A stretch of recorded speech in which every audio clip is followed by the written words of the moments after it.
In Africa, an archbishop in Sierra Leone is lamenting a lack of interest in the sacrament of penance. In his Lenten message, Archbishop Tamba Charles of Freetown expressed concern about confessionals remaining empty while the queues for Holy Communion are getting longer in his diocese.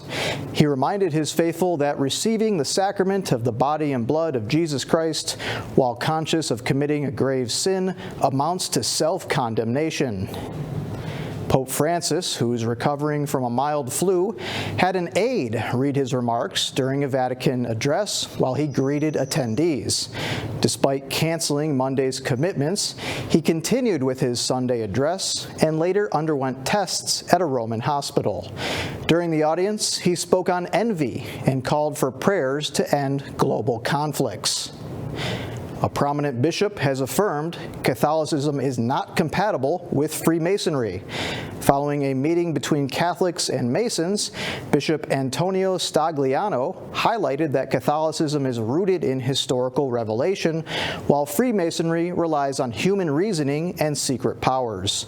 Stagliano further emphasized contrasting views on fraternity and mystery, asserting there are profound contradictions between Catholicism and Masonry. In the Emerald Isle, some Catholics believe a set of proposed changes to the Irish Constitution would downplay family life.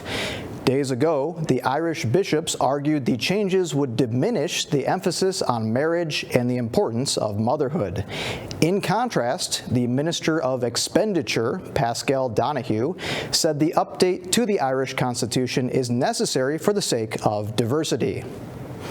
And lastly, an American archbishop is affirming church teaching amid the confusion of gender ideology. In a new pastoral letter, Detroit Archbishop Alan Vigneron said the church's heart breaks for those suffering with gender dysphoria, but human beings must not change what God has created.